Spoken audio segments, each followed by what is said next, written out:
Not on a really good intro song right now.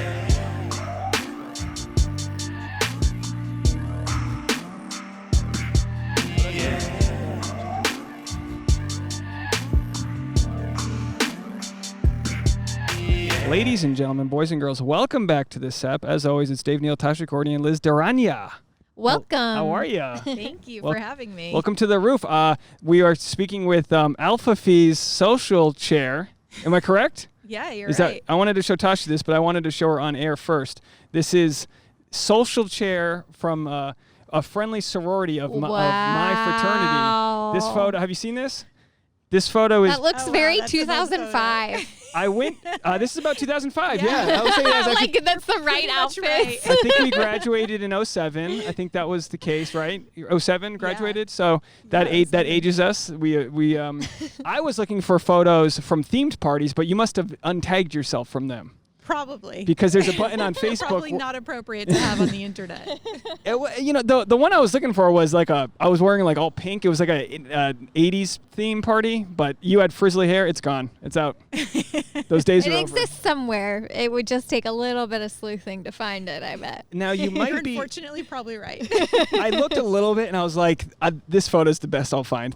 They're all the same with just different hairstyles. I feel like the mixers used to be, I call them mixers, like how old am I? It was just like you find a theme and it'd give you a reason to drink to that theme's, whatever the, sangria is or whatever the thing was. But Tasha wasn't in a sorority. I think she would have killed it in your sorority.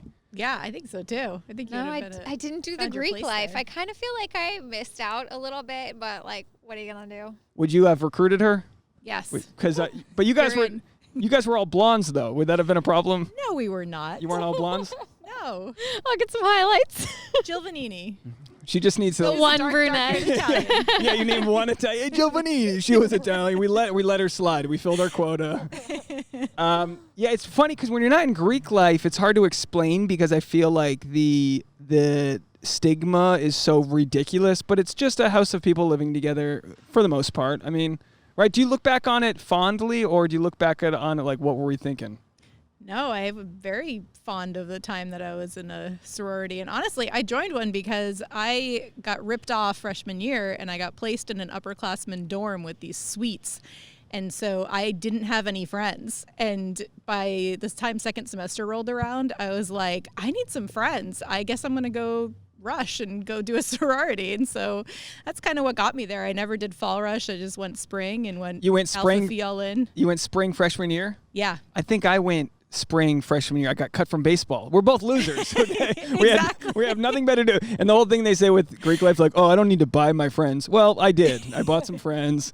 So did I. It was actually the governing body of Greek life is interesting because you pay dues every semester, right? But you're paying for like socialized partying. You're paying for like certain things like rush events where all that money goes to like, some mixer somewhere or some theme party or the cheesy formal t-shirts. Cheesy, so many stupid t-shirts. I only have one left. Tasha never sees me wear it. But yeah, you just buy so the money does go to, help each other out, I guess. Scholarships are here and there. I don't know. But I haven't thought of it in a long time. I have like 3 friends I still talk to from the fraternity. Do you keep in touch with your Alpha Phis? A few of them, yeah. I definitely have like that basic group of friends that I talk to all the time, and then I have kind of like the outer ring I talk to occasionally, and then kind of like a third ring that's like maybe like once a year, like, hey, what's up? Yeah, that's what it comes down to is like, do I see you on Facebook? But I don't get invited to half of my fraternity's guys' weddings, and I don't even want to go, but I see them all at and I think it's because I live on the West Coast, but I see them all at the weddings together. I finally... Honey, weddings are expensive. Like I said, I don't want to go, but I would like the courtesy of an invite, But I feel like... But you would not say no if they invited you? Well, it depends where it is and all that, but like we just went to Whitey. Remember Whitey? Big Whitey? He was our big football player, big calf muscles. He was our one strong guy. And that would like, if ever shit went down, we'd be like, Whitey, please help us. I just went to his wedding in Rhode Island, but we don't really... Yeah, you haven't been to... that was the first time you got to meet like fraternity brothers. Yeah. Yeah, how was that? It was fine. They all seemed like nice guys. Yeah, we got our act together. I feel like I'm behind though. You're on your second pregnancy. Yeah. You know, you're. I'm 8 months pregnant, and just kind of flew by. That's kind Well, of especially during the pandemic. Like, what a perfect time to be pregnant. Yeah, although the first reaction from most of my friends is, "Wait, you've been sober so far for this whole thing?" how does it differ being pregnant during a pandemic from your first pregnancy? Honestly, besides just being a little bit more paranoid than I probably would be about going out in public, it's more of the fact that my husband can't come to my Delivery. Wait, can he be in the delivery room? He can come to the delivery room. Okay. He's not allowed to leave once he's there, which is also unfortunate because with my first one, he left to go get food. Oh, okay. And come back. He went to go to the grocery store, get eggs and milk because we were gone the weekend before. So, you know, and then he was like, "Oh, we're bringing a baby home. We should probably make sure that, you know, everything's set up because we were not ready."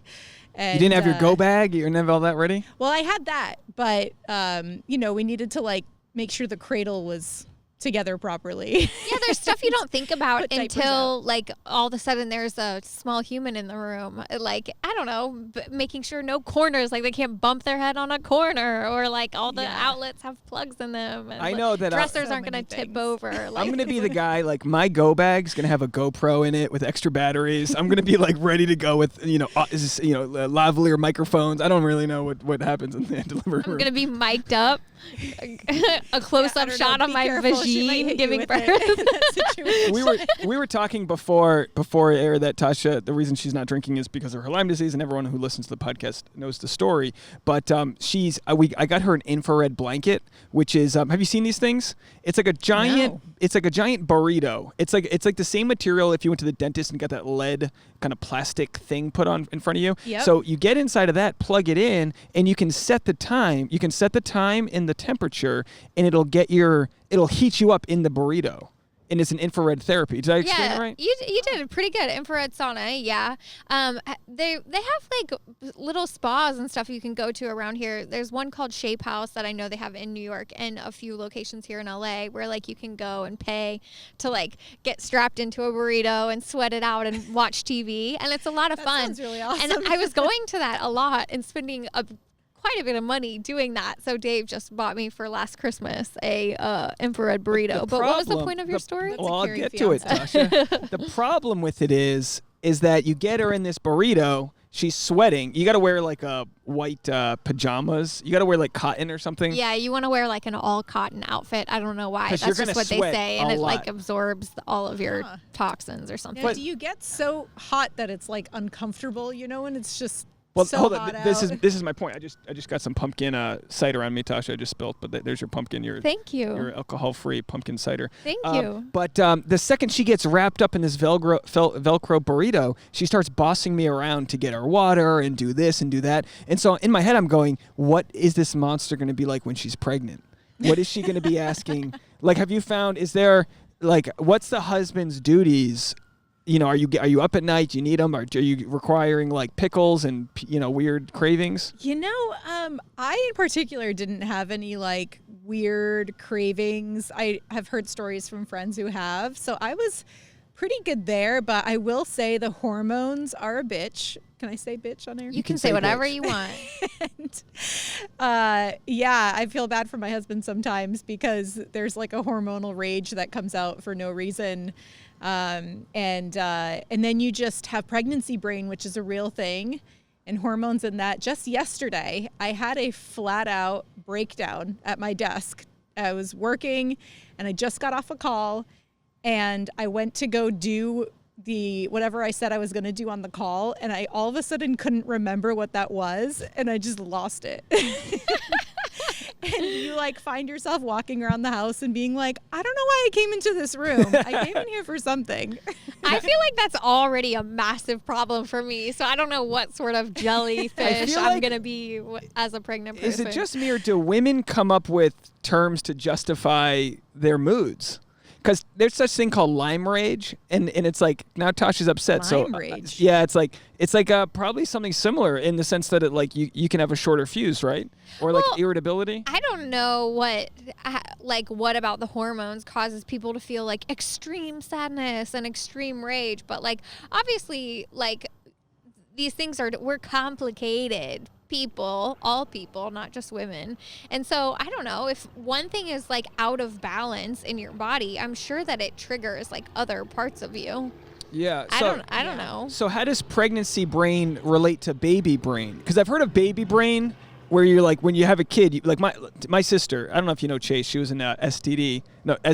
I always fuck that up. Sigma Delta Tau, which was one, not SDT. I don't know Chase personally, but I know I've met her like a couple of times. You met her, right? Oh yeah, well you met her at Christmas caroling. Yes. That was the other Christmas photo I have. I know caroling. I've told Tasha about this before, but I always liked to put together fun events as Lambda's social chair, and we did Christmas caroling, and we only did it 1 year. We did like peppermint schnapps and like hot chocolate and maybe like spiced rum cider or something. I was gonna say it was not sober caroling, that's for sure. No, not at all. And I did not hit many notes. Very off key. Yeah. Drunken, Jingle screaming. Probably not a good idea for like a group of 30 of us to be knocking on professor's door. I was gonna say wasted trying to sing Christmas carols. My fraternity was like on the edge of Professor Row, where all the nice professors lived in their quaint New England homes. But I do remember, I don't know if you remember this. We knocked on someone's door, sang the carol, and then this lady was like, and just so you know, there's always trash out, and like she started reaming us out, and then we're like, go to the second one, follow. I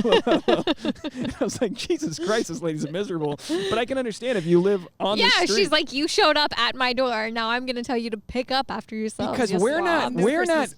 not messy, but we live a quarter mile from campus, so the people or the college students will walk to our house to party and then walk back, probably peeing and barfing on their way home. Like, you just who knows what's going on? They're 18, right? So like, God knows these professors have put up with some shit, but hey, that's a far walk. Because I remember there were those nights at Alpha Phi that we were like, Lambda's having a party, should we go? And it's like, it's really far. But the walk, like 10 minutes. The walk back, seriously, it's like nothing compared. But we were on the top of the hill, so you had to be a fit soul to make it up the hill. But what was the point of me bringing up Christmas caroling? I don't even know. I was talking about Chase. So Chase was in a sorority, and she's my Irish twin. She's 11 months older than me, but we have just different lives. Like, we're completely different. She's got 4 kids now, and I swear she's not as smart. She's just in kid mode. I call her, and I don't know. You've got only one human child at this point, but I call her, and immediately she's like, "Hey, Dave, how's it going? Connor, get your sister out of here! Stop punching!" And she just starts yelling. The kids are running around like a dirt ball of mess, and Tasha has seen it. I mean, it's really comical, but I think you have to. It's sort of like there's like a cartoon with like a tornado, right? Tasmanian devil. Yeah. It's like it's just like always there's like Tasmanian devils like spinning around. And then then she'll call me the next time and she'll be like, I'm in the car by myself doing shopping. She's like excited to go shopping just by herself. I'm like, this sounds tough. This sounds like a real hassle. But how has life changed since you've had a child? Yeah, well, baby brain is literally just that. Like, you're all of a sudden, like, all of your mental energy goes to making sure that the kid is like fed and bathed and is in his bed on time, and all of these things that I never thought that I would do after having a kid. Like, be anal about bedtimes, or like, be like, whoa, kid's got to eat only organic. Now I'm like that mom, totally that mom. And because number one, about bedtimes, it really makes a difference. If you have a schedule with your kid, they sleep better. And so there's less of a chance of them waking up at like 3 a.m. bugging you. Or being very cranky and crying and being a pain in the butt. Liz, we need you to be our mother, because Can you call us and tell us it's bedtime? We're out there, it's midnight or 1 a.m. We're watching Cobra Kai, and Let's do another one. And then the episode ends, and we look at each other, and we go, "Oh, it's one of those nights." And the next thing you know, it's like we're like, where do we fall asleep? It's 7 episodes later. The karate tournament's happening. We don't know what's going on. But that must be there must be something that happens when you have children that you have to become a better functioning human for them. Yeah, I absolutely think so. And on top of that, like, you're so tired. Like, my bedtime is now 10 o'clock, the latest. What time are you waking up with them? Around 6. So I'm still getting that 8 hours in because I need that 8 hours of sleep. But it's amazing, too, of just how quickly you're like, oh, it's 9 o'clock. I'm going to bed. Bye, guys. And that's it. Now you have a boy, and you're having. Do you know the? I'm having another boy. You have another boy. All right. So that's going to be a lot of boys fighting. I feel like, right? Oh, probably. Boys. Boys like to fight, right? They so try. Do girls, though. Do they? I don't know. I have 2 sisters. We used to fight all the time. I don't think when we were little, we would beat up on each other, but around middle school age, we definitely started beating up on each other and fighting about, that's my shirt, Yeah. Now, where were arguing you all the in the hierarchy of siblings? I am the middle child. The middle child? I think the middle child, I would consider myself the younger child, but then my mom remarried and had more boys, but I had already kind of like taken the role of the younger child. But I feel like the oldest child, like Tasha's the oldest, I feel like that's the hardest. They put a lot of pressure on you. Like, does your older sibling have any traits that are like of somebody that like the older sibling traits where they were kind of looked after extra hard, they were overly mothered? I don't know if it's a result of her being the oldest or if it's just her personality, but she's definitely like way more responsible than me, for example. Like, always was kind of like more doing the right thing. And not that I'm a bad person or anything like that, but I was looked at as like the rebel child by my parents just because, I don't know, I wanted to go out more with my friends or, go out to clubs or, whatever it is that you do in high school, which I was a lot better than a lot of my friends at what I was, doing when I was in high school. But I also, I have to say, in standing up for the middle child, I was always compared to my older sister, and always got, why can't you be more like Joanna? Like, always. And it was like, God, because I'm not her. I tell you what, so Chase has 3 boys and then a girl, but the youngest boy is the strongest child I've ever seen because he's fighting boys triple his size. Like the younger and middle children really do probably grow up faster because they have to keep up, Yeah, my brother-in-law and sister-in-law have 3, and the youngest one like totally fends for herself. She's about 18 months old, and like she will push you out of the way if that's what's standing in the way of something. But she's learned. It's like you learn how to fend for yourself when you need to, and it's interesting now seeing that in these little kids because when you're that age, you don't think about it. Now, I heard that no matter what you try to do to make your kid smart, their IQ is pretty much set in stone. Have you heard that? Like you can set them up to succeed. I haven't. Yeah, there's a podcast I listen to called The Comedy Cellar. It's the world famous Comedy Cellar comedy club in New York City, and the owner is a very smart man, but he's obsessed with intellect, and he's always trying to get his child to be as smart as could be. He's like a neurotic Jewish guy, so he's just like all he hears about IQ. But the studies show that your kid's gonna really be who they're gonna be. Now, I think you can probably instill a work ethic into them, like teach them. Tasha and I were talking about this yesterday, how both of our moms are kind of like, I don't want to say hands off, but like, would they have been a mom if they had other choices? You just look back and you go, do our moms even love us? Like, they do love us. But I always said about my mom, as a single mom, she kind of couldn't always be there, so it forced me to always want to impress her. So my work ethic is like probably I'm too ambitious with certain things, and I just kind of wish I had the thing my other brothers have, which is like, hey, it'll all work out, it's fine, we're working for the family. For me, it's like I need to fucking prove to, like, it's always about proving to them that I can do it, which probably isn't healthy, but I think evolutionary kind of keeps you. I don't know. What do you think, Tasha? No, I think you're on to something. I think maybe that like IQ or aptitude, there's probably a genetic factor to that, and you're going to be what you're going to be. But absolutely, if you're teaching a child like proper study habits, discipline, to be self-motivated, like those are the things that really matter. I know like so many people who are brilliant but lazy. Totally. Very, very smart, but not necessarily hardworking. Personally, that was kind of an issue for me in college because I think I I always did well in school, and I didn't have to try very hard. I didn't have to study. I didn't have to plan out study times. I didn't have to study for tests. And so when I got to college and they just are kind of like hands off with like, oh, read this chapter if you want, but you know, you're not like getting tested along the way. I was just not very self-motivated at like, or disciplined in setting my own study schedule. So I struggled a little bit transitioning from like not having to study to sort of needing to put in some work. Yeah, I concur. That was totally me too. So you were smart. You just kind of cruise control. Yeah, I feel like elementary school especially was like a breeze. I remember always like being like competing against the clock because it wasn't an issue for me to get things correct. It was like a matter of like, can I get them done first before anyone else? Yeah, you want to be the first one to turn in your paper. Yeah.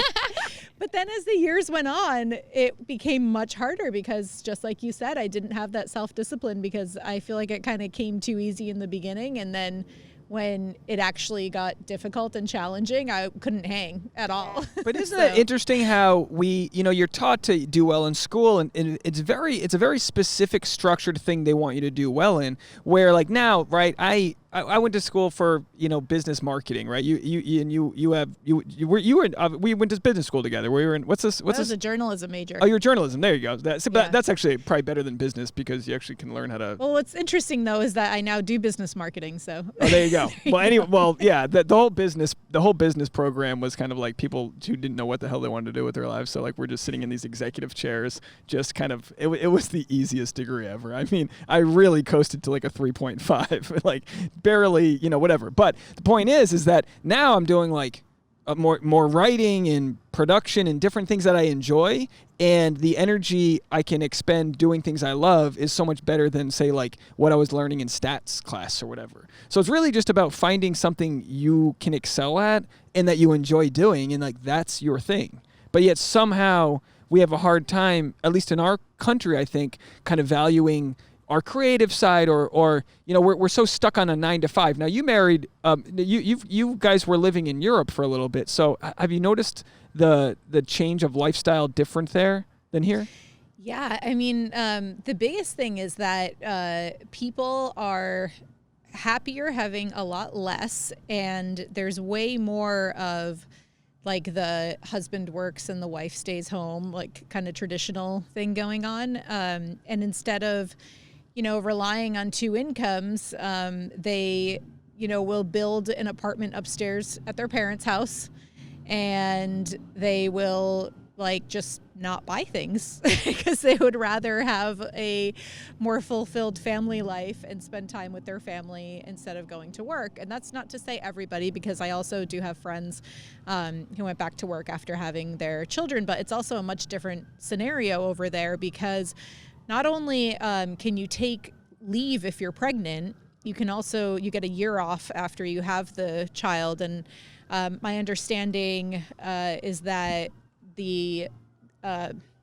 socialized system, or whatever you want to call it, the government would pay for a certain percentage of your pay, kind of like you do here when you go on maternity leave, and the state of California will pay 60% of your pay. But they'll pay for an entire year over there. And then, but then also on top of that, it's like the workday is much shorter and it's less demanding. And, and once again, you go into the bigger cities and then it starts to be more like what's going on here. But we were living in a pretty small town and, in Croatia. You were on the water? We have a place on the water. We were, so we have one place that's on a river, which I guess is water, technically, right? But then we just bought a second place, little tiny box, like really crappy building, 600 square feet, but it's like across the street. You're describing our apartment water. Right now. But can you just kick your microphone up a little bit? Yeah, there you go. No, perfect. I think we were traveling a few years ago, and I think you sent me a link to the place because I was looking at different places we could potentially stay at. And I don't know if that was the same. I mean, I don't even. This was probably a couple of years ago. But is that just that's just a Airbnb place that you keep? Yeah. So when we decided to move out there, my husband had invested into a property it was an old villa. It was completely falling apart. It was totally run down. It was like a horror movie. The first time I went there, I was like, what is this place? There was just like water damage everywhere. There was mold. There was just like, it was like scary. There was like a kid's high chair and like an old doll on the floor. And like, it was just weird, really weird. And I was like, I don't know about this, but we were looking to do something different. And so we said, well, we can't renovate a house unless we're there. It just won't work. So let's commit to moving there for a year. And then after a year, we will, kind of regroup and see what happens. And that turned into 5 years. Wow. And buying a second property to redo also. So you recommend Croatia as a destination to visit? Oh, it's amazing. Or they probably wouldn't let us in right now, though. Actually, no, they will. Oh, they will? Good. Yes. So even though the EU has banned entry to Americans, Croatia is part of the EU. However, they just joined in 2013, I want to say, or 2014. But they're not part of the Schengen zone currently. Right, Schengen, yeah. So because of that, they're allowed to do whatever the heck they want because they have closed borders anyway. It's not like, if you drive through the rest of Europe, it's like driving from California to Nevada. You're just going across the state lines. But in Croatia, you still have to go through that border control. And so they actually said as long as you have a proof that you had a recent COVID test, I don't know what recent exactly means, then they'll let you into the country. So hey, good to know, Tasha. We might be. Yeah, there we go. We're looking for places to visit. We're looking for places that'll take us. We're like, hey, anywhere we're show them the American flag, they're like, get out of here, But so here's an issue that I see happening in the U.S. We're so quick to defend whatever team we're on politically that we're not putting our best interest out there. Like, wouldn't everybody want to have their wife have a year off to raise a child? Wouldn't everybody want these issues? And we just, Ruth Bader Ginsburg passed away this week. Last week we just watched her documentary about all these, all the progression of women's rights that have happened just in her lifetime. I mean, it's mind blowing. But what's keeping the U.S. from doing the basic things like extending? What are they even obligated to do? A couple weeks right now? Like, what's the United States in general doesn't have anything, right? They don't have any guaranteed maternity or paternity leave. California does have its own thing, but where's that American pride? We have certain prides that we sell ourselves about, like the American dream, buy your home, certain things. Where's the pride? Like, where do you see that being when it comes to not having the pride to like take care of of our new moms or things like that? It's interesting because on the one hand, I kind of am for less government interaction into setting different things. But on the other hand, like there are important things, like I'm lucky enough to get 4 months maternity leave from work paid for. And, there are people who are working in other jobs that don't have that. And so they're either going completely without a salary or they're going back to work like after a few weeks. I know my mom, when she had me and my sisters, she went back to work after 6 weeks, which at that time was like a really long time. Yeah, right. And which is crazy to me because going back to work after 4 months was like really insane to me. I was like, this is a tiny little baby who needs me. And I'm just going to like leave them with someone else all day? Like, no. And so I actually ended up extending my leave, and I took a while. I took about 2 months unpaid. And then I was able to go back to working from home. So that was a little bit easier because then at least I didn't have to factor in the commute, and I could have, I could be there while someone else was coming and all of that. So it made it a little bit easier. But I think that, I had a very good scenario compared to what a lot of people in this country have. And so, it's really difficult to say what's better and what's worse. But I definitely think that having a longer maternity leave and some sort of implemented policy nationally, not just state by state, would definitely be beneficial. We've got this kind of corporate move to a lot of freelance work. Like a lot of companies are figuring out how to be freelance. Like you could see in the coming years that any job. I mean, a lot of copywriters are freelance. Especially in tech. I mean, if you think about just like Uber and Lyft, everybody's an independent contractor, you know?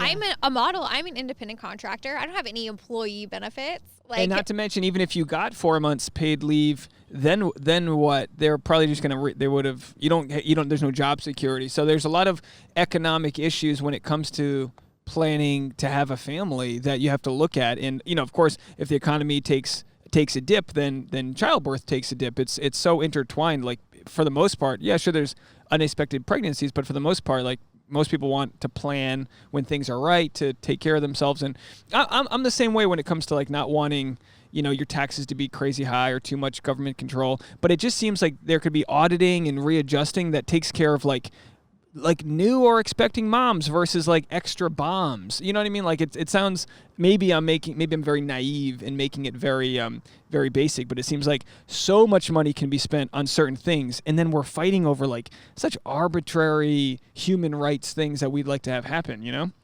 I don't think you're making, well, yes, obviously it's an oversimplification, but like Europe's just fine. They're doing just fine. And they have a great maternity leave policies in all these different countries, men and women getting a year maternity and paternity leave. Women in Germany were getting up to like 3 years on this one part of, I don't know, this place where I stayed. The person that I was staying with was saying that they had like a low birth rate at this one time. So the government in this neighborhood, so it was like, I'm sure it was like an extra incentive beyond just like Germany itself, but maybe the state or this locality or whatever. And he was saying, that 3 years paid maternity leave. I was like, what am I doing over there? Now the reason and healthcare we're here talking to you, and it's so nice to reconnect, is because I injured my knuckle and posted on Facebook about how bullshit the process was to get stitches. Now, you had commented, I don't exactly know how the thread went, that, there's a big issue with healthcare, right? There's a big issue I'm 35. I didn't even know that emergency rooms charge more than like urgent care places. So after I cut I'm so naive. I haven't been to the doctor. I got injured a couple years ago and had to go to the ER for like a neck injury. I got in a car accident, but like that was all covered through the insurance claim and all that. I don't have a primary care provider. It's too much of a annoyance to me to even do it. So I can't imagine people that actually have conditions that are going untreated or this or that because the process is such bullshit. Now, So we basically were like price checking different urgent care places before I got stitches, because it was like the cut was bad, but I wasn't dying. So it was like, let's call some places. I think they ended up doing it for like $400. I got a tuberculosis shot or whatever it was, tetanus shot, whatever. And we figured it out. But thanks, Tasha probably saved me a couple grand, because they say you walk into an ER and you're paying $1,500 for just saying hello. You have a mint and you owe $2,000. So you had commented that you're working for a startup. Now you tell me about it, because I don't know too much. So I just want to say that all of my opinions are my own, not representative of the company that I work for, which is Sidecar Health. But yeah, so this company is pretty new. It was started 2 years ago by two of my former colleagues, my boss and another colleague. And so we actually were working in advertising technology together before. And we had this website called healthplans.com that basically showed health insurance plans that you could choose from. And we had all these fancy widgets and gadgets that we created so that people could filter plans by certain aspects. They could find the plan that best fits their needs.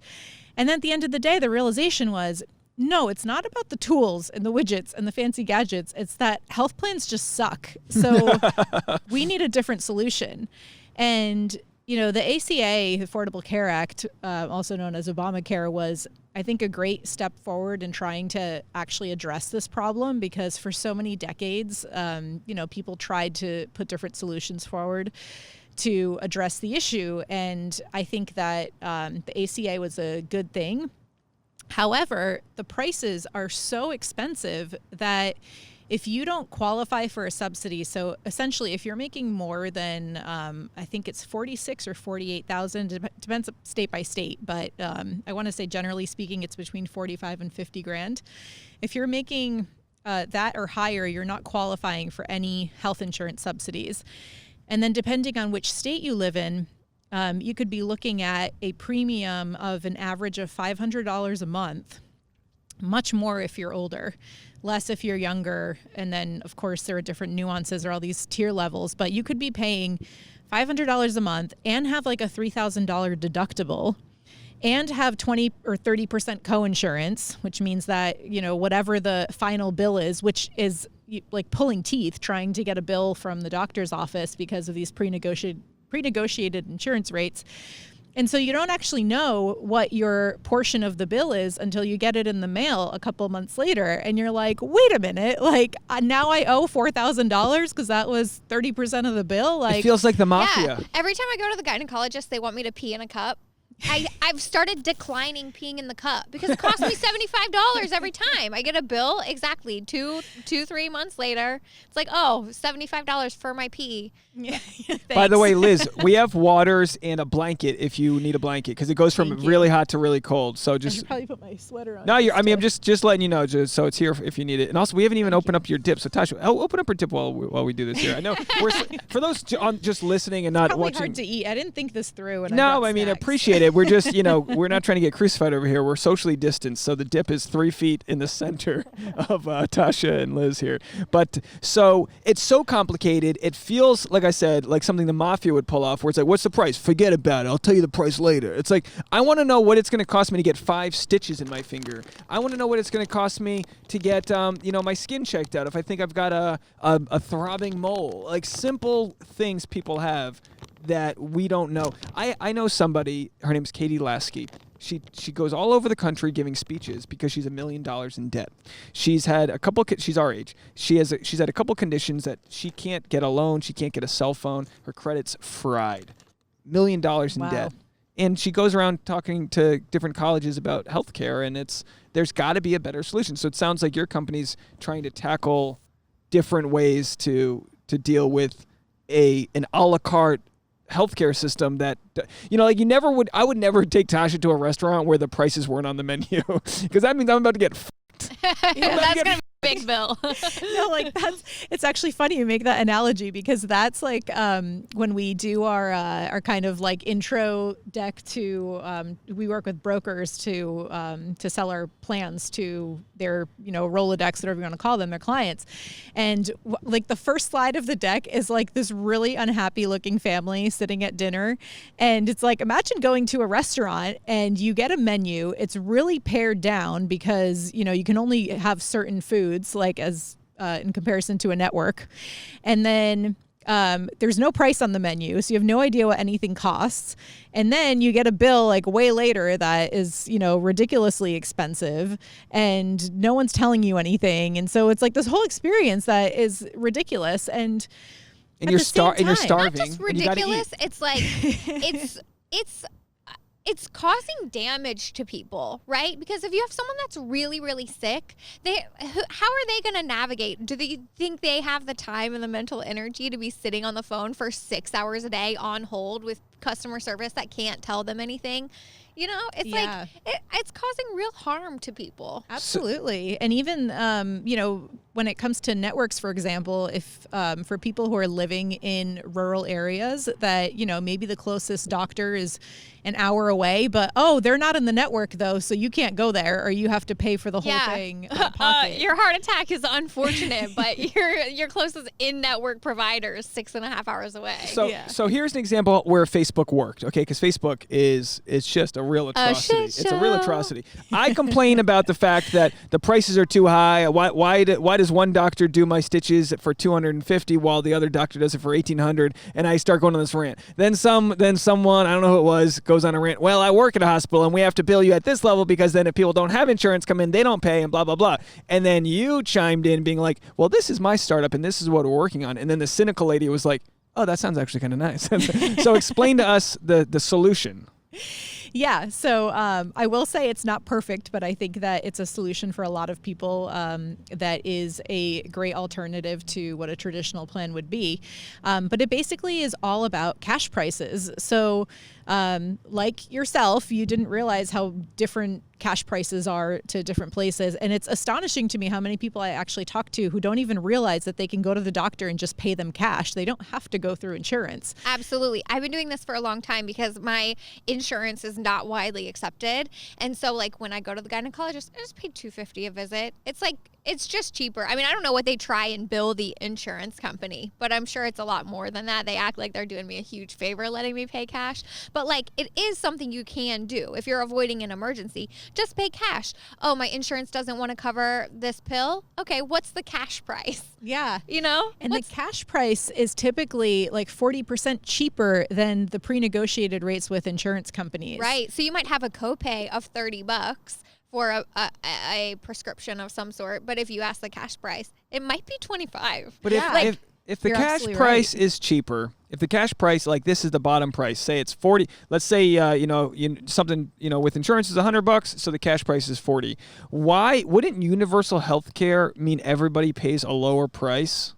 That's what a lot of countries are doing, right? Saying, look, like when I posted my getting my stitches, getting stitches, I made a YouTube video out of it, because I'm soulless, and I was like, maybe I'll make a buck online. I had people from like New Zealand writing in, being like, you paid money to get your stitches done? That's crazy. Like people were flabbergasted that it just wasn't built into this system of whatever. Doesn't the price go down when it's built in? When it collectively we're all paying into it? I mean, technically it should, but because our healthcare system is a free market capitalistic system, technically hospitals can charge whatever the heck they want, or, but then you have programs like Medicare and Medicaid who will say, you know what, these are the rates that we're going to pay, take it or leave it, and they'll take it. But then they'll upcharge someone else if they feel like there's too much of a gap there. But I think that it is kind of ridiculous. Like I know in Croatia, for example, healthcare is a lot less expensive, and it's down to even like, what they'll charge you for a bag of saline and an IV might be 10 cents there, and here they're charging $2 for the same thing. I mean, it's crazy. People Yeah, are like dying of not getting insulin. People are dying, and like I was doing a stand-up bit before it all was shut down because Tasha was paying the price for a certain pill. We don't need to get into the specifics, but it was $800 for a pill. For a single pill. I found this pill in India or Switzerland. Where the hell did I buy it from? For like 40 of them for like $50, and then shipping was like $20, and I was like, okay, fine. It's like, it's insane. We're supposed to be the forefront of like medical, like the best medical in the world. Well, the truth of the matter is that we pay more than anybody else, and we have worse outcomes. Yeah. And we're in worse health. So, it's not like we're paying more because we're getting fantastically better care.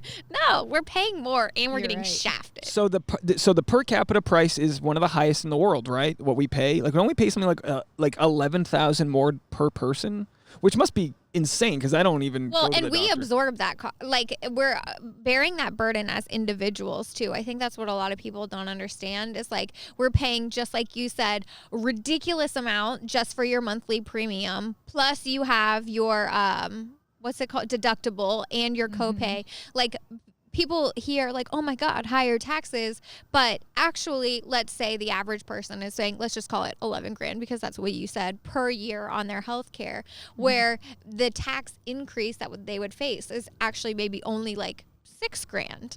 So it's like you're still paying for your health care, right?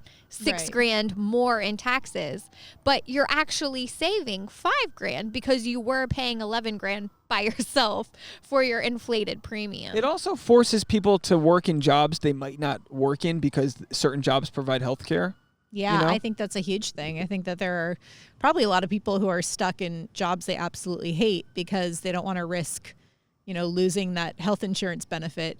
Yeah. It's just kind of a crazy thing. Because that can't help the work environment. Like companies should entice you to work for them. I talk about a free market. The free market should be companies luring you in with benefits to work there by like, not just, I'll take care of your health. It's almost like you're being held hostage by the chance that like you'll be able to give birth and get 4 months of paid maternity leave. I mean, it's just so it's like it's to me it feels like just a raw deal, and I don't even I don't go to the doctor. I don't go to a gynecologist. You're looking for like different gynecologists. You're looking for a doctor who takes Lyme seriously. You're like, no one has shopped around more than Tasha. So now, so the idea with the company is you're going to get people to pay cash prices. So how does that play out? Yeah. So it's essentially we're enabling people to pay cash prices by sending them a Visa card after they enroll in a plan. So you go online, everything's online. You go online, you enroll in a plan. And so when you enroll in a plan, you choose what amount of coverage you want for the year. So you can choose anywhere from $10,000 or up to $2 million.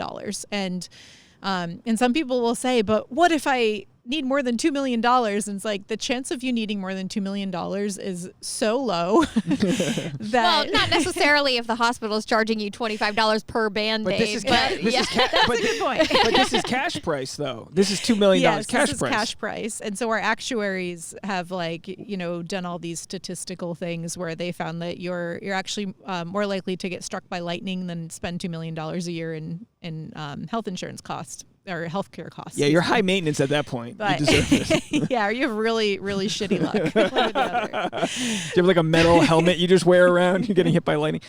So you distribute visas. So you choose your level of coverage, and then you can choose to add prescription coverage or not. So if you want to save a little on your monthly premium and you say, I don't take any prescriptions, or maybe my prescription's really cheap, you don't have to add the coverage.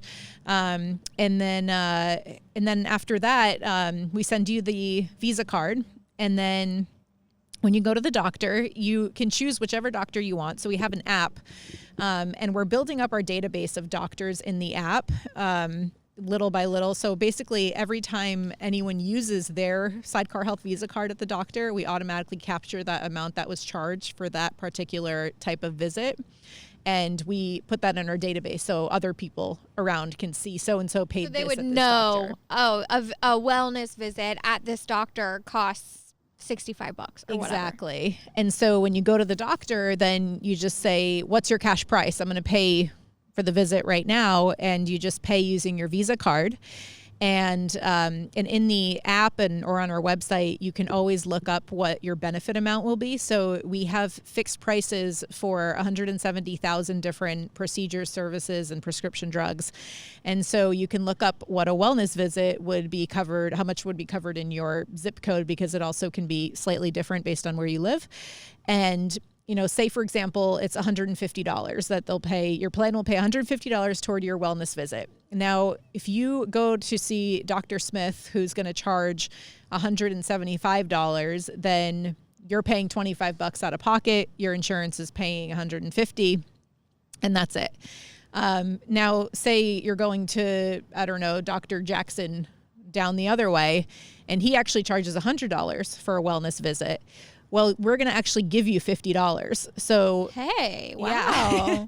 Which is really awesome, because what insurance company is going to pay you for going to the doctor? And we have members who have made thousands of dollars by, shopping around for a procedure they needed, or for a medical service or a prescription drug. And your company has way too many ethics. This is way too like, what's going on here? Yeah. Can someone like Tasha scroll through I know it's not in California yet, right? Yeah, we're not in California yet, unfortunately. But could she go through the website just to peruse what the pricing is? Absolutely, yeah. So we have a page on the site that's a preview coverage page. So it's app.sidecarhealth.com/preview coverage. And there you can see all of the benefit amounts for your zip code and what that would be. So you can get an idea. And we also have calculated based on what cash prices are for certain types of visits in your area.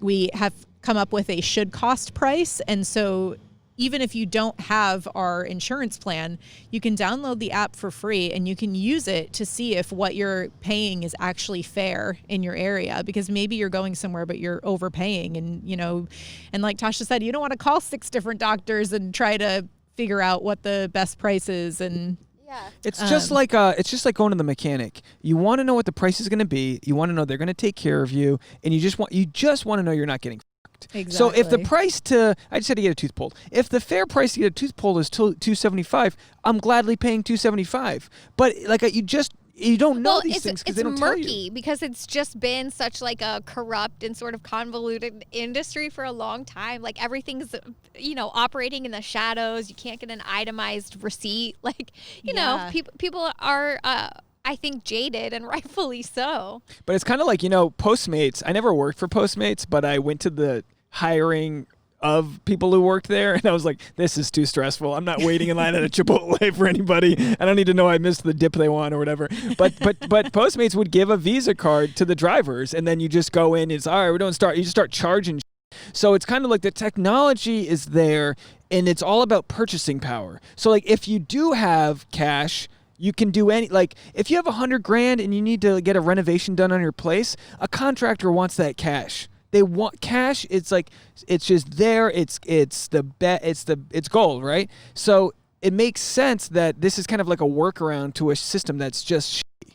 Yeah, I mean, it literally just simplifies it. And one of the, I guess, the best flattering pieces of feedback that I've received from some of the brokers that we work with who are, giving this as an option to their clients is that they're like, it's too simple. Like, like people don't get it because it's too simple. It's like you go to the doctor, you pay them for the service, and that's it.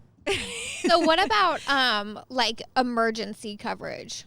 That's a great question. So what we usually recommend our members to do is when you go to the emergency room, ask them to bill you. Because a lot of the times the bill that you get in the ER is jacked up. It's much more expensive than what the fair market price is.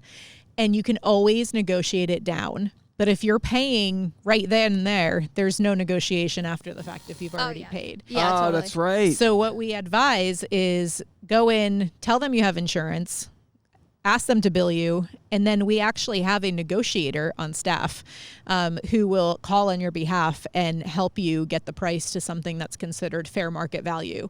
So, of course, if your surgery is going to cost $100,000 and that's just what it is, then that's what it is. But if they're trying to charge you $400,000, then like, whoa, wait a minute, let's talk about this. Yeah. So, and a lot of people don't even realize that you can do that as well. Like you can negotiate with. Absolutely. With all right, let's talk about negotiating. So I was in a car accident. I don't know what. Let's say it cost me $50,000 in medical bills. It was whatever. My lawyer took care of all of it, but let's say she got it down to $20,000. I mean, it really opened my eyes to be like, the average person doesn't negotiate that. They don't know that it is negotiable. Yet there are groups online that'll help walk you through it. That'll step by step tell you this is what you need to do. Call them, ask for an itemized receipt. Immediately your bill is going to shrink by 20 to 25% because they're going to realize that if they send you an itemized bill that shows each Band-Aid is $25 and a bag of saline is $400, that you're going to throw a freaking fit. But this is what the military contractors were doing. The defense contractors, people were being, they were starting to audit them and go, you're telling me this bolt right here is $280 and you bought 40,000 of them? You fucking kidding me? Like this needs to be so transparent so people can see the bullshit and realize, like, look, you want doctors to make a certain amount of money so that we can attract good health care. You want the system to be good, but bullshit's bullshit.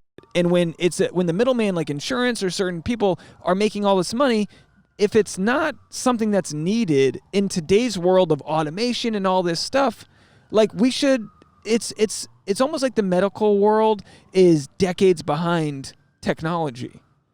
Like your company seems to actually be innovative and have the ability to be like, all right, well, if cash price is the cheapest way, let's find a way to make this cash priced. Is there going to be any fallout? Like, is there a reason why you're not in California yet? Are states not wanting to play ball this way? Yeah, it's a difficult thing. So we started in Texas. That was our first state, and we kind of branched out. We're in Alabama, Arkansas, Texas, Tennessee, Florida, Georgia, North Carolina, South Carolina, Oklahoma, Kentucky, and Indiana. Hey, nice. I think I Tasha's Kentucky. Kentucky. Woo! Yeah, you can get your insurance in Kentucky. It'd be cheaper for you to fly back, visit your family, go to your sister's wedding, and then get your pee in a cup. What a week. Tell your friends. So it sounds like more red states are the reds. Is it a political thing? Are the red states more willing to work with this? Yes, it is. It's very much a political thing because we're not we're not an ACA plan in that, you know, we don't have unlimited benefits. We don't have like these certain nuances that traditional ACA plans have.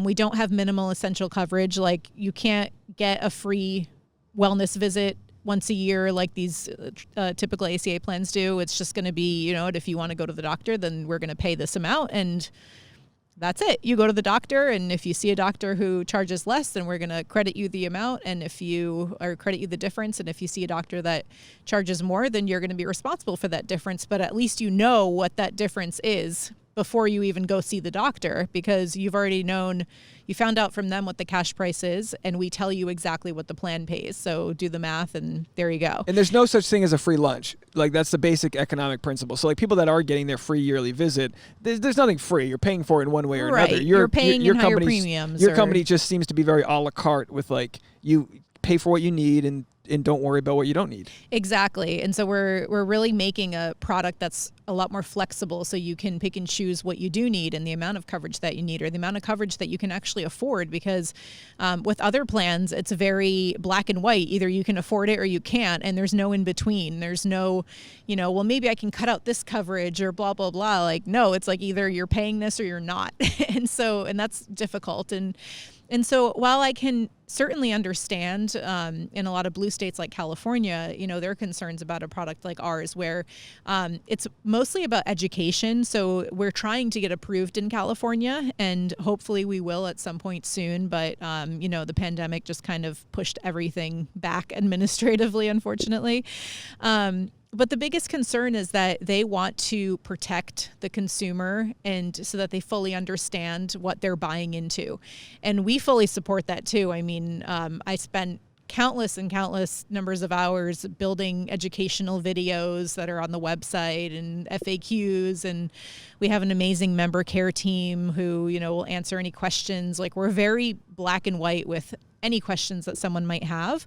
And it's more, you know, just making sure that people understand that, hey, if you didn't opt into prescription drug coverage, you're not getting it, you know, or if you decided to only get a plan that has a $10,000 a year maximum coverage limit, and you just got into an accident and you need a surgery that costs $100,000, well, the plan's only covering $10,000 of that, and you're on the hook for 90.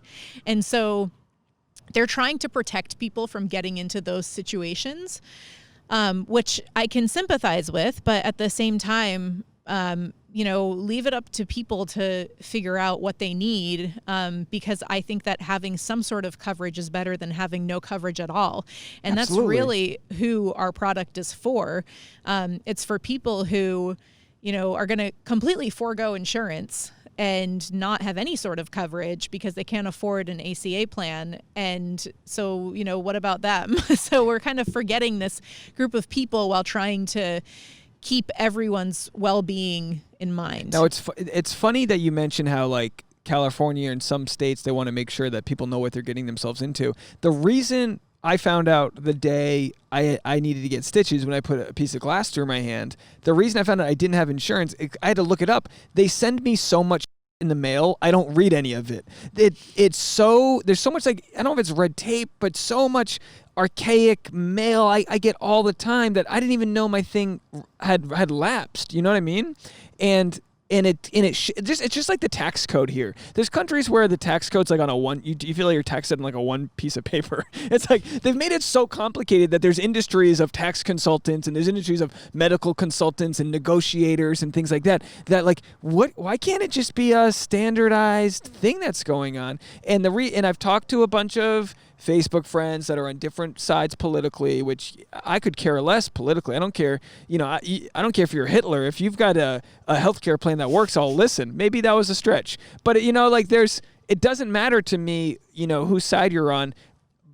I've got a friend, Anthony. Shout out to Anthony. He's goes from Orange County to Minnesota, and both red areas, and he said, and his thought was, and I wanted to bring this question to you, is that if we go to like a standardized healthcare plan where prices are all the same, doctors won't make as much money and they'll leave the U.S. They'll go work in Dubai where they can make more money and this and that. And then secondly, it seems like hospitals, especially like maybe California or in Los Angeles, they make more money off elective surgery. So during this pandemic, it's exposing how messed up the system is, that hospitals aren't even set up to float with just basic like human need issues. Yeah, that's a really good point. And I would be shocked if the U.S. suddenly had like a shortage of doctors because, they were all leaving somewhere else, because the entire rest of the world has socialized medicine to some degree. And so, I think that, some doctors definitely get paid a lot more here than, if they're cosmetic surgeons, for example, like make a ton of money. That's like a notorious thing, but that's going to be anywhere. Non-essential medical procedures, it's like name your price. But if you're born and you're diabetic, you should just. It's not always like you're like you want a new nose, go get a new nose, sure. But like if you just have an issue that you didn't ask for, it could have been any of us. We're very lucky. We're able-bodied for the most part, right? You got bit by a tick, you're dealing with Lyme. It sucks. It's all, you don't have. They don't take it seriously. They don't even. You could go all in on like how Lyme is is something that they're not even. Like, is there a Lyme protocol with your company? Do you know, like where they take that? That's a great question. I think that if there's like I think you would look up a certain type of visit for Lyme. That's something that we definitely would cover. Because Tasha, now tell me, what's the deal with the CDC not registering it as an infectious disease? Is that what it is? It's very complicated, and I am not an expert about this. I don't know. I don't have the extra headspace for it, but I think in general, the CDC has classified Lyme as a disease and not an infection. So because it's classified as a disease, they don't consider it treatable with antibiotics. Mm-hmm. But the more recent science says that long-term antibiotic treatment is very beneficial for Lyme. So it's about getting your medicines paid for by your insurance, pretty much. I don't know if people run into problems like billing their visits through their insurance. I don't know if that's a thing, but I think that a lot of times if you're on an antibiotic long term, your insurance is going to flag this and be like, hey, why are you still taking this? What's going on? And they're going to boot you off. Tasha found a doctor in Washington, D.C. that treats her. That's the extent she had to go to find a competent person in the Lyme community. It's a lot of underground things where doctors are worried about losing their practice, right? Because it's not agreed upon what to do. Because if you run into problems with an insurance company, then what's happening, this doctor will say, you're going to have to take this antibiotic for 6 months to a year, on this particular schedule. Well, the insurance company is flagging it because why are you on this antibiotic long term? Sure. And if the insurance company gets pissed off enough that this doctor is ordering care that's not what they have written down in their plan of what's expected, mm-hmm. then they'll report these doctors to the medical boards. Wow. So it's all of the medical industry is just so screwed up in a million different ways. But but at the very least, you should expect to know what you're paying when you just want to be a functional human, So it seems like your company's just, like a lot of startups, right? You find something that's not working and you find a solution and it works. So I know we got to get out of here because the sun's way down and we just hit an hour here. But if Tasha before, because I know afterwards Tasha's going to be like, I wish we asked her this. But how so what's the plan aside from getting people to pay cash prices? What's like the future that you guys are looking forward to?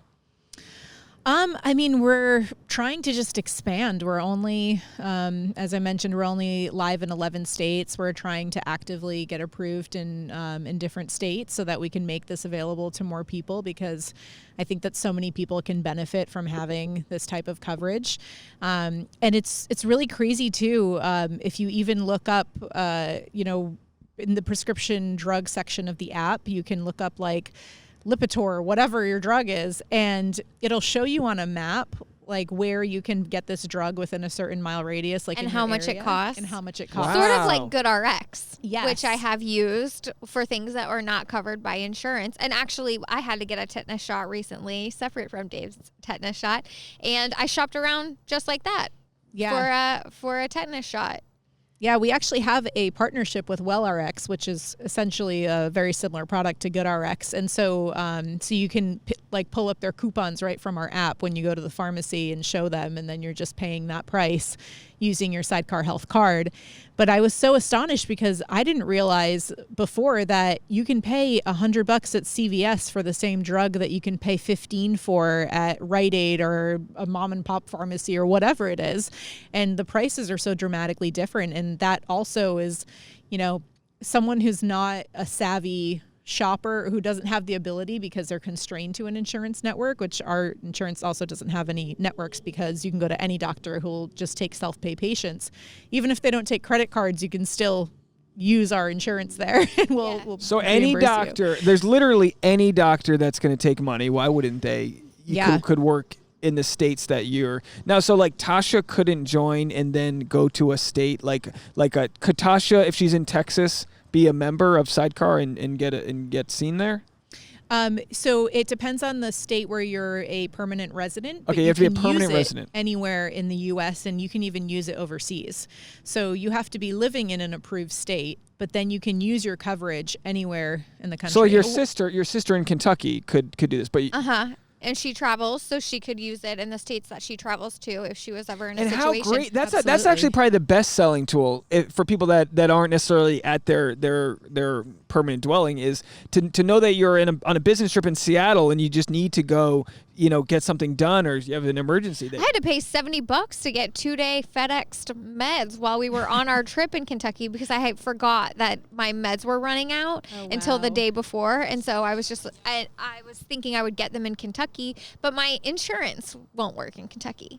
It was just like, okay, well, I guess I'm getting FedEx from my pharmacy in Los Angeles, the pills that I need. And you didn't ask the price, and it turned out to be $70. Yeah, I should have asked how much 2-day shipping was. This is kind of like, I know we got to go, but this is kind of like an economics thing, like elastic demand versus inelastic demand. If you really need something, you're fucked. You need it. You know what I mean? They didn't ask you do you want the 3-day shipping or the 7-day? They were like, all right, we'll send it to you. And then you're like, Jesus Christ, I wasn't dying. I didn't need it that bad. I would have just gone without for 2.5 weeks.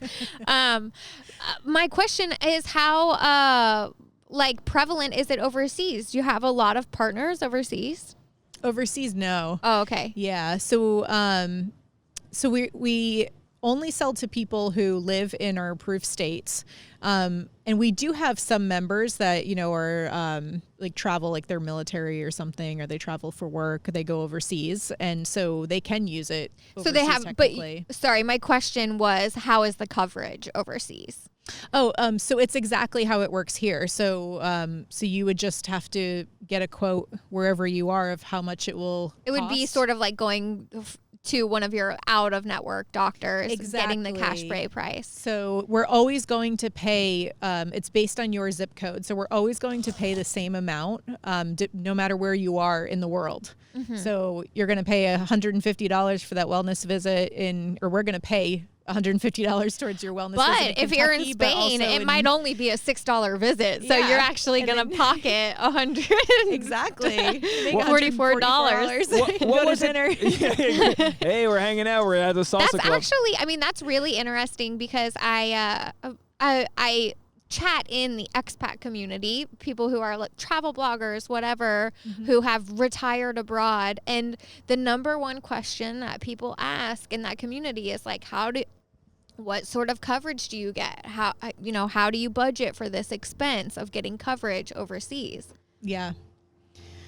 That's a really interesting thing. And, from my personal experience of living in Croatia as an expat, I was able to get on their healthcare system. And for reference, that was $80 a month to have full health coverage. USA, folks. $80. Here we are, living the Wow. land of the free. And So were you, because your husband's family, like you were, or was it your visa type? That's or just the cost for a non-Croatian citizen. We're just not outraged. we're just not outraged enough collectively at the bullshit that we accept. I think most people don't know, though. I think most people really just don't know how much more affordable health care coverage is elsewhere. Well, Yeah. well, than now the they United do. States. Now they do. We've got And a big following in Texas, so hopefully we do. We have a bunch of listeners in Texas, and that I'm glad to hear that. they Check can out use that. Sidecar Health. So where can they go?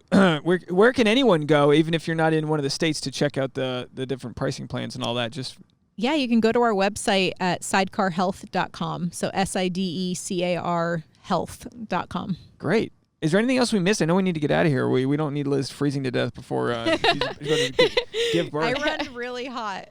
Pregnant. That's good. You're probably comfortable out That's here. so funny. Well, good luck on the baby number 2. And you Thank guys, you. are you going to be in Los Angeles for a while now? Are you here Yeah. full time? Yeah, we're here now. We're supposed to be in Croatia right now, but we decided to cancel our trip because of the whole pandemic. So yeah, we're here for now, and You living close by? yeah, we've been staying with my in-laws up the street. Nice. And, Oh, we're neighbors. We got to take you guys. We got to take you guys to Millie's. Bring the babies. Have you ever been to Millie's? No, what's Oh, Millie's? come on. We just went. They're opening back up, social distancing. They're on Sunset. It's an amazing diner. They got vegan waffles and gluten-free shit. But I have to ask my husband. He grew up here. I'm clueless. It's good. Yeah, it's right up the road. It's on Sunset. It's amazing. But yeah, I wish you guys the best and come back anytime. I'm sure there's questions we didn't get to, but we'll save that for our Facebook timeline. But is there any way we always have comics on and different people that are trying to build a following. I don't know if you care if anyone follows you on social media, or is there anything else you want to promote? No, I am very poor at posting anything on social media. Good. So if anyone follows me, you're not going to get very far. Would you hate me if I posted the photo of us from 15 years ago with a Go ahead. We'll What the heck? retake a photo after this. We'll take a podcast photo after this, and then I'll post a throwback photo. Unfortunately, We'll make it that's a when belly swipe. shirts were in, but Yeah. Oh, my hair was. Hey, belly shirts are back. Yeah. Yeah, well, we're out of time, and thanks so much for stopping by or hanging out with us on the roof here. We appreciate you you so guys. much. It was Liz and This was really Tasha, fun. and I'm Dave. Thank you. Bye, everybody. I bye.